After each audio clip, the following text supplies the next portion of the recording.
Bom dia, pessoal, tudo bem com vocês? Espero que vocês estejam todos muito bem, cheios de saúde. Bem, a nossa videoaula de hoje fará uma breve intertextualidade com dois assuntos importantes. O primeiro deles é ciência e o segundo deles, inclusão. Bem, na videoaula de hoje nós vamos falar a respeito de alguém que se tornou muito importante mundialmente. Já ouviram falar a respeito de um homem chamado Stephen Hawking? Sim, isso mesmo. Se você se lembra da imagem de um homem deficiente físico atado a uma cadeira de rodas, você está pensando na pessoa certa. Agora vamos imaginar, ou melhor, vamos refletir a respeito de quem foi Stephen Hawking. Bem, pessoal, nós estamos falando de nada mais nada menos que um físico que contribuiu muito com a ciência e que se tornou um dos mais importantes cientistas do século XX. Para termos uma noção de como esse homem foi importante, na Universidade de Cambridge, ele assumiu a cadeira, ou a vaga, de nada mais nada menos que Sir Isaac Newton, que é um dos mais importantes físicos conhecidos na ciência da história da humanidade. Foi Stephen Hawking, por exemplo, quem desenvolveu estudos que passaram a afirmar que os buracos negros do universo emitem radiação.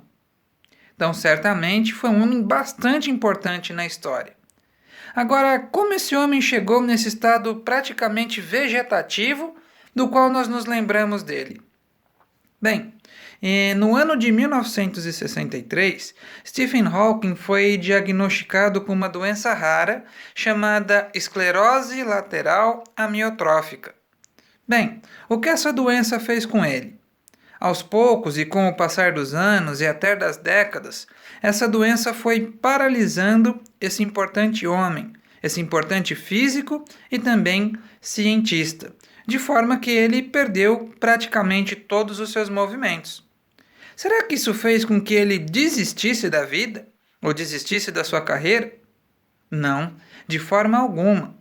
Ele desenvolveu um dispositivo pelo qual ele era capaz de se comunicar por meio ali de um gerador de fala.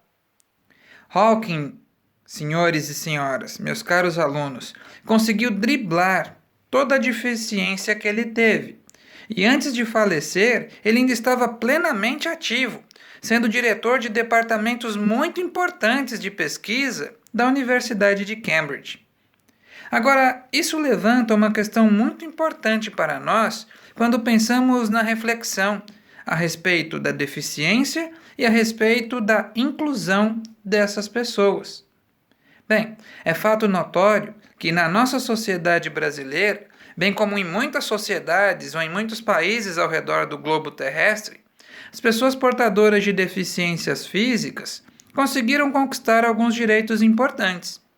Por exemplo, aqui no Brasil, a nossa legislação garante que uma pessoa com deficiência física possa frequentar uma escola regular, que ela tenha vaga garantida, por exemplo, em cursos técnicos, em cursos superiores numa faculdade e que ela tenha vagas garantidas no mercado de trabalho.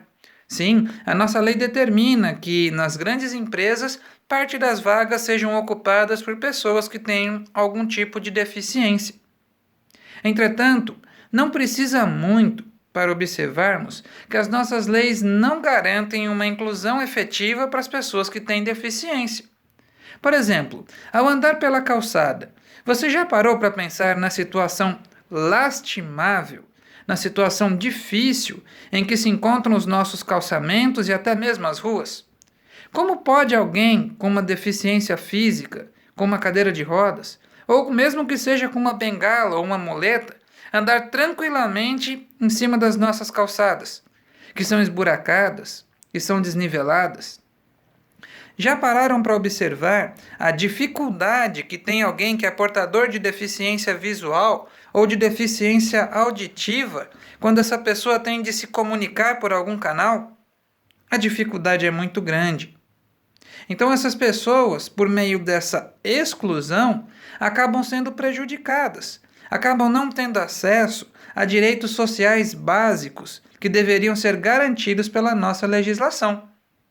Além disso, ainda existe um preconceito muito sério, pessoal, que é o preconceito contra pessoas que têm algum tipo de deficiência intelectual ou que têm autismo. Bem, mas talvez você se pergunte, professor, existe alguma diferença entre deficiência intelectual e autismo? E eu vou te dizer, sim, existe. Então, com base na nossa videoaula de hoje, nós desenvolveremos uma atividade que será definida para vocês, tanto no Agenda Edu quanto na plataforma Unuí. Isso é o que nós tínhamos a considerar na videoaula de hoje. Agradeço muito a atenção de vocês e até a nossa próxima oportunidade.